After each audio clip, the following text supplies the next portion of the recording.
அனைவருக்கும் வணக்கம். நாம் இன்னைக்கு 1 part 1 விசில் சிக்கன் கிரேவி எப்படி செய்யலான்னு பார்க்கலாங்க. இந்த சிக்கன் கிரேவி செய்கிறதுக்கு 10 மினிட்ஸ் இருந்தால் போதுங்க. நம்ம வீட்டுக்கு யாராவது கெஸ்ட்டு வந்திருந்தால் கூட டக்குன்னு செஞ்சு செம்மையாக அசத்திடலாம். டேஸ்ட்டும் அதை விட செம்மையாக இருக்கும். டென்ஷனே இல்லாத சண்டேவாக அமையும் இந்த சிக்கன் கிரேவி செஞ்சிங்கன்னா. வாங்க இந்த சிக்கன் கிரேவி எப்படி செய்யலான்னு பார்க்கலாம். வாங்க வீடியோக்குள்ளே போகலாம். நான் இன்றைக்கி சொல்கிற அளவுகள் எல்லாமே 1/2 kg சிக்கனுக்கு தாங்க சொல்லியிருக்கேன். ஒரு பெரிய சைஸ் பெரிய வெங்காயம், 2 தக்காளி, கொத்தமல்லி தலையும் புதினா தலையும் ஒரு கைப்பிடி அளவு எடுத்துக்கோங்க. ஒரு கொத்து கருவேப்பிலை பாருங்கள். இந்த சைஸில் 3 தேங்காய்ப்பல், 3 முந்திரி பருப்பு, நெக்ஸ்ட்டு 1/2 இன்ச்சு இஞ்சி துண்டு, 4 பூண்டு பெரிய பல்ல எடுத்துக்கோங்க. 2 பச்சை மிளகாய், உங்கள் காரத்துக்கு தகுந்த மாதிரி பச்சை மிளகாய் எடுத்துக்கோங்க. நெக்ஸ்ட்டு பாருங்கள், இஞ்சியையும் பூண்டையும் இந்த மாதிரி கட் பண்ணி வச்சுக்கோங்க. கட் பண்ணி வச்சுருக்கிறத விட நீங்கள் தட்டி போட்டிங்கன்னா இன்னும் மனம் நல்லாவும் இருக்கும், சுவையும் அதிகமாக இருக்கும். உங்கள்கிட்ட இஞ்சி பூண்டு பேஸ்ட்டு ஃப்ரெஷ்ஷாக இருந்துச்சுன்னா சேர்த்துக்கோங்க. அப்படி இல்லைன்னா இந்த மாதிரி ஃப்ரெஷ்ஷாக இஞ்சியும் பூண்டையும் எடுத்து நல்லா தட்டி வச்சுக்கோங்க. நெக்ஸ்ட்டு பாருங்கள், பச்சை மிளகாய் இந்த மாதிரி கீறி வச்சுக்கோங்க. வெங்காயத்தையும் தக்காளியையும் இந்த மாதிரி ரொம்ப நல்லா ஸ்லைஸாக பயனாக நீள்வாக்கில் கட் பண்ணி வச்சுக்கோங்க. நெக்ஸ்ட்டு மிக்ஸி ஜார் எடுத்துக்கோங்க. அதில் நம்ம எடுத்து வச்சுருந்த தேங்காய் பல்லையும் முந்திரி பருப்பையும் சேர்த்து விட்டுருங்க. இப்போ 1/4 ஸ்பூன் சீரகம், 1/4 ஸ்பூன் சோம்பு, நெக்ஸ்ட்டு கொஞ்சமாக கருவேப்பிலை சேர்த்து விட்டுருங்க. இப்போ கொஞ்சமாக 1/4 கிளாஸ் தண்ணி சேர்த்துட்டு நல்லா ஃபைன் பேஸ்ட்டாக அரைச்சிட்டு வந்துடலாங்க.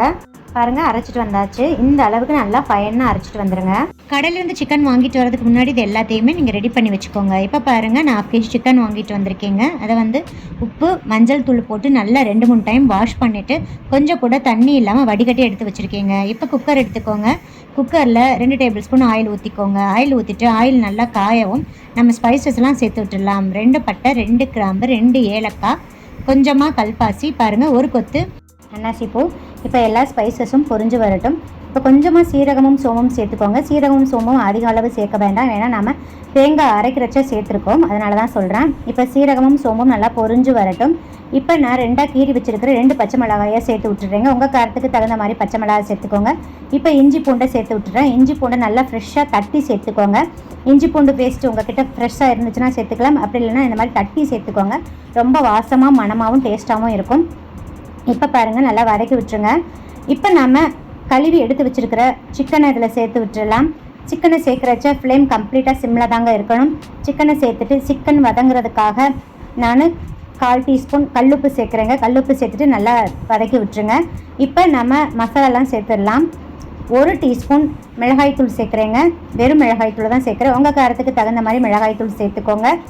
நெக்ஸ்ட்டு 1/2 டீஸ்பூன் மஞ்சள் தூள், 1 டீஸ்பூன் கொத்தமல்லி தூள், 1 டீஸ்பூன் கரம் மசாலா தூள், நெக்ஸ்ட்டு 1 டேபிள் ஸ்பூன் குழம்பு மிளகாய் தூள் சேர்க்குறேங்க. இது வீட்டில் அரைச்ச மிளகாய் தூள் தான். உங்ககிட்ட குழம்பு மிளகாய் தூள் இல்லைன்னா நீங்கள் கடையில் வாங்குகிற ஏதாவது இன்ஸ்டன்ட்டு சிக்கன் கிரேவி தூள் ஏதாவது வச்சுருந்தீங்கன்னா சேர்த்துக்கலாங்க. சிக்கன் மசாலா தூள் சேர்க்குறீங்கன்னா நீங்கள் கரம் மசாலா தூளை அவாய்ட் பண்ணிடுங்க. இப்போ பாருங்கள், நல்லா எல்லா மசாலாவையும் சேர்த்து நல்லா மிக்ஸ் பண்ணி விட்டுருங்க. தண்ணி எதுவும் சேர்க்கக்கூடாதுங்க, ஏன்னா சிக்கன்லேருந்து தண்ணி விடும். அதனால் அந்த அளவுக்கு நல்லா வதக்கிக்கோங்க. இந்த மாதிரி வதக்கி செய்கிறதச்ச நமக்கு சிக்கனில் வர ஒரு பச்சை வாசனை நமக்கு போயிருங்க. ஸோ 2 நிமிஷத்துக்கு நல்லா வதக்கிக்கோங்க. இப்போ பாருங்கள், சிக்கன்லேருந்து நல்லா தண்ணி விட்டுருச்சு. இப்போ நம்ம கட் பண்ணி வச்சுருக்கிற வெங்காயத்தை சேர்த்து விட்டுருங்க. வெங்காயத்தை இந்த மாதிரி நல்லா ஸ்லைஸாக கட் பண்ணிக்கோங்க, அப்போ தான் ஈஸியாக வேகும். சிக்கன் சேர்த்ததுலேருந்து ஃப்ளேம் கண்டிப்பாக சிம்மில் தாங்க இருக்கணும். இப்போ பாருங்கள், நம்ம வெங்காயத்தை எல்லாம் சேர்த்து விட்டாச்சு.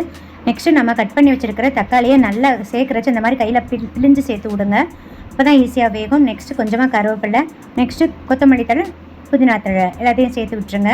இப்போ நம்ம அரைச்சி வச்சுருந்த தேங்காய் விழுதையும் சேர்த்து விட்டுடலாம். சேர்த்துட்டு எல்லாத்தையும் மொத்தமாக நல்லா 2 தடவை நல்லா கிண்டிக்கோங்க. ஒரு 2 நிமிஷம் அப்படியே சிம்லேயே வச்சு நல்லா கிண்டிக்கோங்க.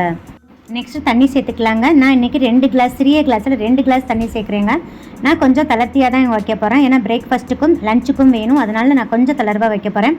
உங்களுக்கு நல்லா கெட்டியாக கிரேவியாக வேணும்னா நீங்கள் 1 கிளாஸ், சிறிய கிளாஸில் 1 கிளாஸ் தண்ணி ஊற்றினா போதுங்க. தண்ணி ஊற்றிட்டு நல்லா மிக்ஸ் பண்ணிக்கோங்க. இப்போ உப்பு காரம் செக் பண்ணிக்கோங்க. நான் கொஞ்சம் உப்பு ஆட் பண்ணிக்கிறேங்க. லாஸ்ட்டாக 1 டேபிள் ஸ்பூன் தேங்காய் எண்ணெய் சேர்த்துருங்க. தேங்காய் எண்ணெய் ஃப்ளேவர் பிடிக்காதவங்க ஸ்கிப் பண்ணிக்கோங்க. பட் சேர்த்து இந்த கிரேவி செஞ்சிங்கன்னா ரொம்ப மணமாகவும் டேஸ்ட்டாகவும் இருக்குங்க. இப்போ அவ்வளோதாங்க. நம்ம மிக்ஸ் பண்ணிவிட்டு மூடி போட்டு க்ளோஸ் பண்ணிவிட்டு வெயிட் போட்டுடலாங்க. வெயிட் பண்ணிவிட்டு மீடியம் ஃப்ளேமில் வச்சு 1 விசில் வச்சுருங்க. ஏன்னா நம்ம சிக்கனை நல்லா வதக்கி செஞ்சுருக்கிறதால சிக்கன் முக்கால்வாசி வெந்திருக்குங்க. ஸோ மீடியம் ஃப்ளேமில் வச்சு 1 விசில் போதுங்க. இப்போ கேஸ் எல்லாம் நல்லா ரிலீஸ் ஆயிடுச்சுங்க. இப்போ ஓப்பன் பண்ணிடலாம். பாருங்கள், மணக்க நம்மளோட சிக்கன் கிரேவி ரெடி ஆயிடுச்சு. சிக்கன் தான் நல்லா சூப்பராக வெந்துருச்சுங்க. இப்போ நம்ம சர்விங் பவுலுக்கு ட்ரான்ஸ்ஃபர் பண்ணிடலாம். ஸோ இந்த கிரேவியை நீங்களும் ட்ரை பண்ணி பாருங்கள் ஃப்ரெண்ட்ஸ். ஏன்னா ரொம்ப குயிக்காகவும் ரொம்ப டேஸ்ட்டாகவும் செஞ்சிடலாம். ட்ரை பண்ணி பார்த்துட்டு எப்படி இருந்துச்சுன்னு கமெண்ட் பண்ணுங்கள். நீங்கள் கொடுக்குற கமெண்ட்டும் லைக்கும் என்னை மேலும் என்கரேஜ் பண்ணும். ஸோ மறக்காமல் கமெண்ட் பண்ணுங்கள். இந்த வீடியோவை பார்த்துட்டு இருக்க நண்பர்கள் சப்ஸ்கிரைப் பண்ணாமல் இருந்தீங்கன்னா ப்ளீஸ் சப்ஸ்கிரைப் பண்ணுங்கள், சப்போர்ட் பண்ணுங்கள். இந்த வீடியோ பிடிச்சிருந்தா லைக், ஷேர், கமெண்ட் பண்ணுங்கள். மறக்காமல் சப்ஸ்கிரைப் பண்ணுங்கள். உங்கள் ஃப்ரெண்ட்ஸ் அண்ட் ரிலேட்டிவ்ஸ்க்கு நிறைய ஷேர் பண்ணுங்கள். சுவை அறிந்திட சுவைத்து பாருங்கள். தேங்க்யூ. தேங்க்ஸ் ஃபார் வாட்சிங்.